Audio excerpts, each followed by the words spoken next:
everyone, my name is Becca, welcome back to my channel, and I am here with another TBR video.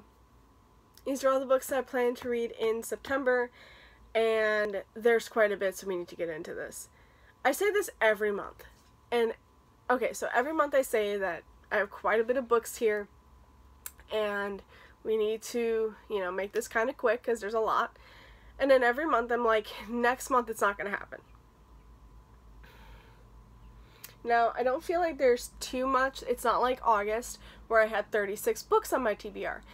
And I think I've gotten to about 20? Maybe. I really should stop trying to make it harder on myself, but, things happen. But there are a couple of readathons happening in September. There's Contemporary-thon happening later on in the month, which I will have a separate TBR for, and I will go over the challenges and the books I plan to read for that week.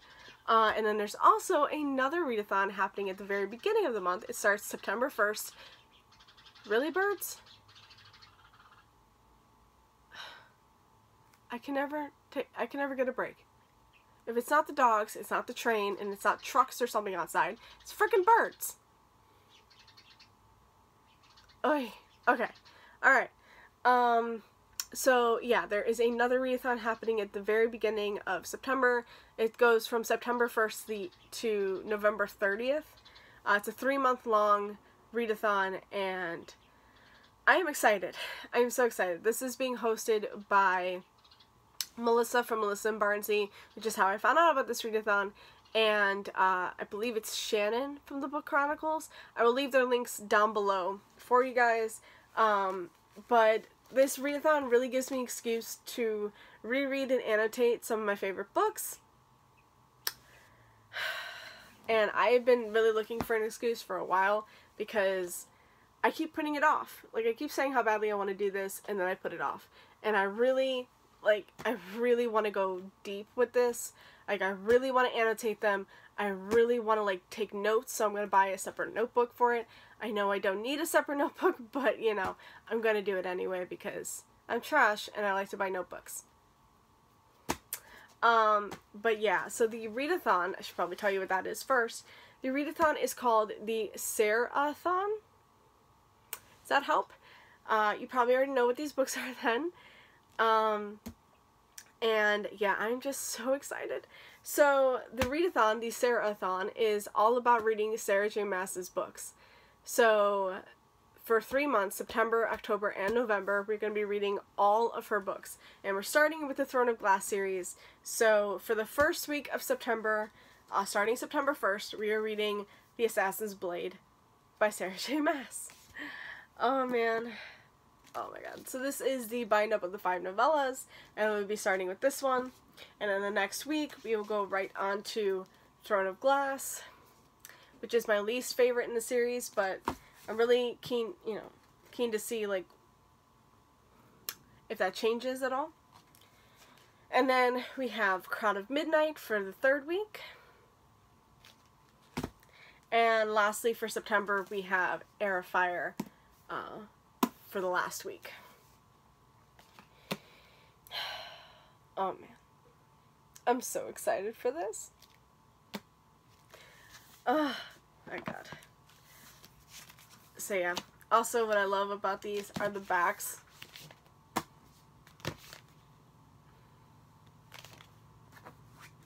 Oh, that's gorgeous too. Man. Oh, you could barely see this one, but I really freaking love it. Oh my god, but yeah. You probably already know what Throne of Glass is about. I mean, it goes all over BookTube all the time. It's talked about every time. And I talk about it a lot on my channel because, if you didn't know, this is pretty much my favorite series after the Dark Hunter series and the In Death series. But it's my favorite, young adult series, I should say. And I know that Sarah J. Maas it's very problematic because there is barely any diversity in her books. And I totally understand that. But from my point of view, it's so damn entertaining, and I really freaking love them that I can just look over that fact. I still read a ton of books with diversity, and yes, I do feel like there should be diversity in books, but I mean, the thing is that I feel like you should write what you know, and I don't want you to force diversity into a book if you feel uncomfortable with writing about different races if you don't know more about these different races. That's me. Don't at me. Please do not at me. But that is just how I am, and I absolutely love this series, and I will defend this series to the end of time. I know it's problematic. I know. But I love them anyway. Okay? Okay. Alright, so after that, of course, I have many more books here. And what I didn't realize when I was pulling books off my shelves to fit this TBR, that most of the books I was picking off were continuations to a series that I had started or was just in the middle of, or, you know, so on and so forth. They're not all series continuations. Many of them are, but, I mean, I don't know what I did. So it's just going to be series September, pretty much. So, here, let me just talk about the first.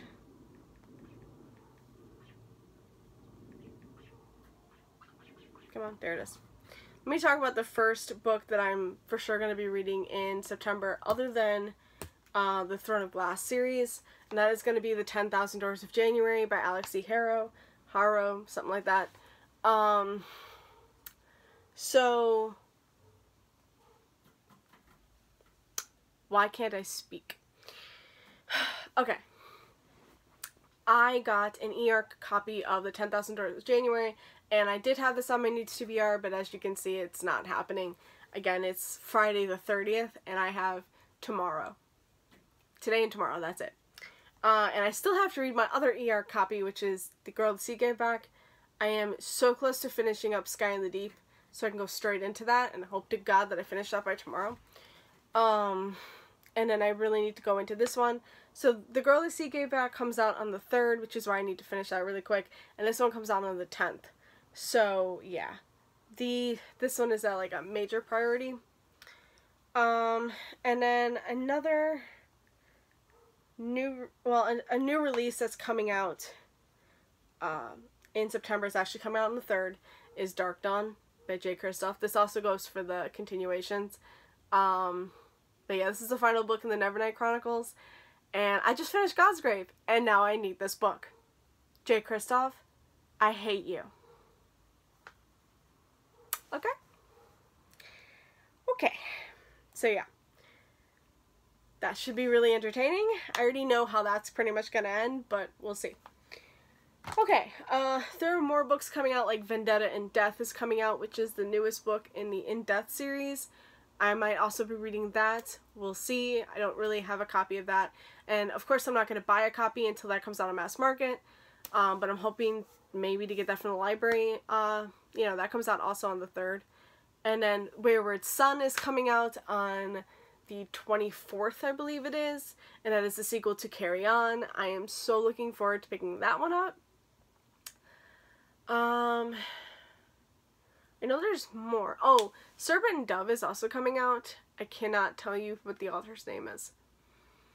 I'm sorry, I'm totally trashed with all their names. But, yeah, Serpent and Dove, that's been making its way through BookTube. That's coming out, I believe, on the 3rd as well, and I'm looking forward to that. I know there's more books coming out. There's the new Rick Riordan book, the Trials of Apollo, the Tyrant's Tomb, I believe it is. That's coming out. So, I have a lot of new releases, but they're also, like, pretty much continuations to series, all except Serpent and Dove, and the 10,000 Doors of January. But, yeah, there's a lot of continuations to series coming out this month, which is why I thought it'd be nice to just dub this series September, even if all the books I'm reading aren't series. So let me just go over the books that aren't series first.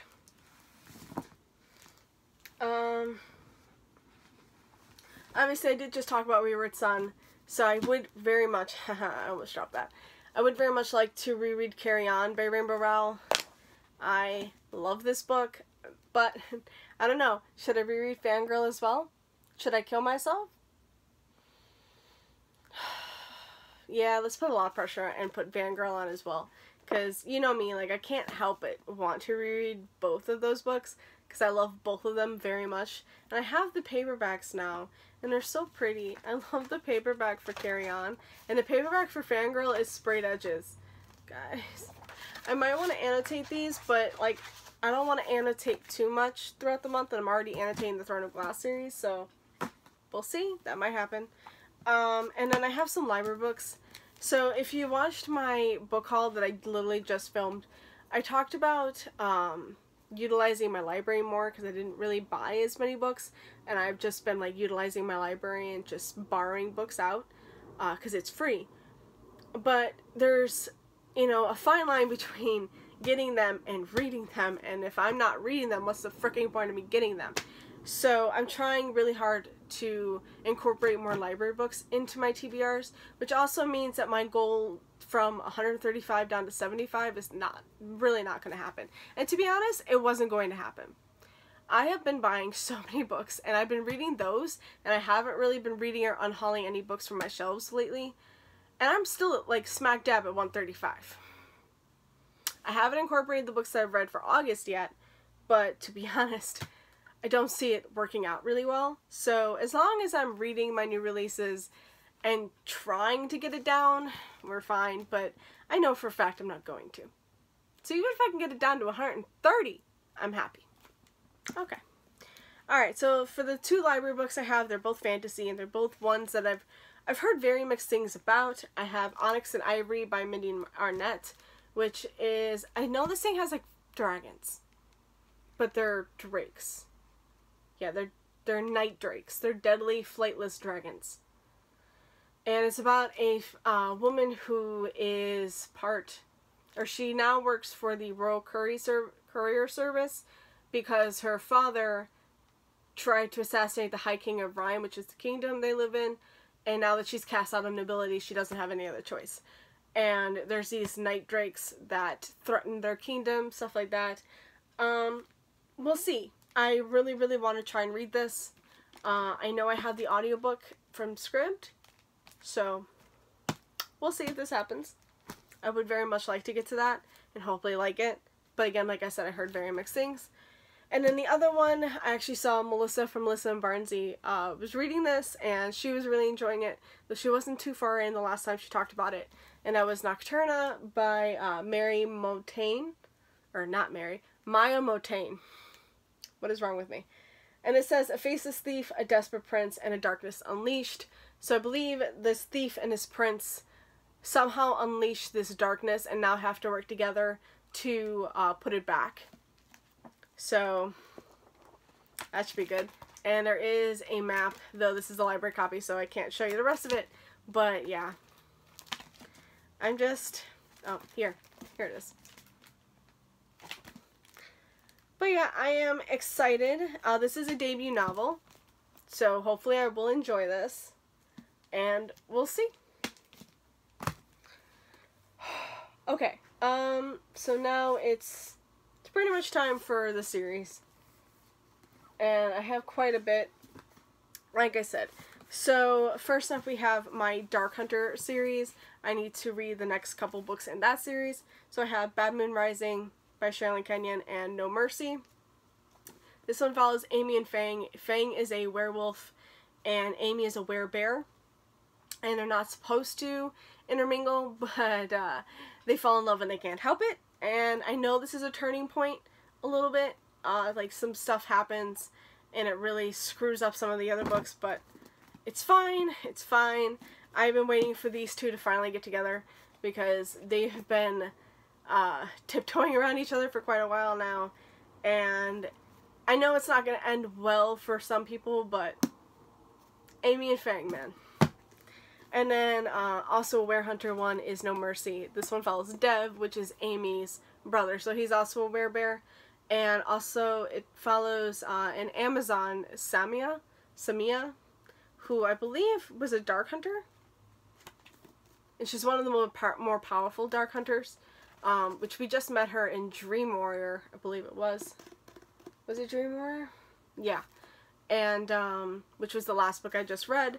So, it'd be nice to, like, actually learn about more of these characters. So, yeah. I got these two going.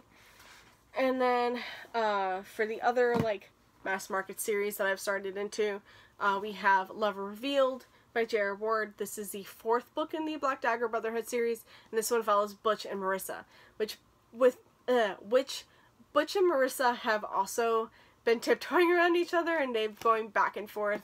So finally, like, let's get together, people, let's go. So this is their book. Butch is a human cop, though after the last book, we'll see what the hell happens with that. And Marissa is a vampire. And yeah, this should be really good. I love Butch, and I really like him with Marissa, so okay. And then I have Archangels Concert by Nalini Singh. This one is the 3rd book in the Guild Hunter series, and this one still follows Raphael and Elena. Raphael is an archangel, and in this world, angels create vampires. Elena is a vampire hunter, and Elena and Raphael hires Elena to hunt down another archangel, and they have this like tentative relationship, and then complete romance. So yeah, this is the 3rd book with them. Things have happened in the last books, and this I believe has Mom in it, and you don't want to screw with Mom. So we'll see how this goes. But yeah, I'm really looking forward to just continuing on with the series that I have gotten in the middle of. And yeah, okay, so there's just a few more series, and then I think I'm pretty much done. So we have A Torch Against the Night by Sabaa Tahir, which is the sequel to An Ember in the Ashes. I've had this on many a TBR, and I have yet to pick this up. Pretty much because I think I just really want to, like, I have to read it physically because I can't get the audiobook. And the text is pretty decent sized. The book is big, so I can't really carry this around, but I did find on Libby, I did download the Libby app the other day, and the Libby app is pretty much connected to your library, and you just download or you borrow out audiobooks and ebooks, and they had the ebook of this available right away, so I just got that. So I think I'm going to start this one pretty quick, or pretty soon. So I might be reading this along with the Throne of Glass book, along with 10,000 Doors of January. We'll see, but yeah, you don't get a whole lot of time with these books. So I know I really should start this very soon. Okay, and then I have Stone Cold Touch by Jennifer L. Armentrout. This one is the sequel to White Hot Kiss, the 2nd book in the Dark Elements series. I got Storm and Fury a couple months back, and that one follows a character from the series. The series features a love triangle, and I mean, this is a reread for me. I already know who she gets with. This is the 2nd book. The 3rd book is back there. It's called Every Last Breath. And so I already know who she gets with. I already know the person that doesn't happen, but that person that doesn't get her gets his own, what's it called? His own book, Storm and Fury, and you get to have the romance that he gets in that one. Really hard time talking. Okay, but yeah, so we'll see how this one goes. I love White Hot Kiss, but I remember not liking the last couple books as much as I liked the first one, so I am really excited to see this one. But yeah, it follows Layla, who is half warden, half demon, and wardens are gargoyles that hunt down demons. They're more like angelic beings kind of. And then she, of course, has the love triangle with a demon Roth, and a warden, Zane. So I'm not gonna say who I want her to be with. I'm not gonna say who she does end up being with, because I think that would just spoil everything. But yeah, I need to reread this trilogy before going into Storm and Fury, which I believe is going to be a duology. And then last but not least, we have Kingdom of Copper by S.A. Chakraborty. This is the sequel to City of Brass, which I absolutely loved. But that ending, man, that freaking ending killed me. I did see some of it coming, though. Like, some revelations I did see coming. just because, I mean, if you really thought about, like, a lot of the stuff, I mean, it was obvious, but yeah, I really love this, and I love that in this book you get the cast of characters, because you know me, I don't remember shit. Then you get a map, which is nice, because again, I don't remember any of that. Oh, and then here's a map of the Daevabad court, pretty much. And that's it. The one thing I really wish this would have is, like, a recap of the last book, which is what I really love that J. Kristoff did in Godsgrave, because I knew most of the stuff that happened in Nevernight, but I couldn't remember a lot, and I was really happy with a little recap. That was nice. But yeah, so this is a thick one. This one, it's over 600 pages. Okay, it's over 600 pages, but it's also from my library, so I'm trying to read more books from my library. So I've got 3. That's not bad. I think I'm doing pretty good. This is also a series continuation. I mean, I think I'm doing pretty well. Okay, so that's all the books I wanted to read for like the first couple weeks, and then I have Contemporary-a-thon that's happening towards the end of the month. I don't remember exactly when. And I'll have a separate TBR for that. Wish me luck, guys. Alright, bye. Happy reading. I hope you enjoyed this video.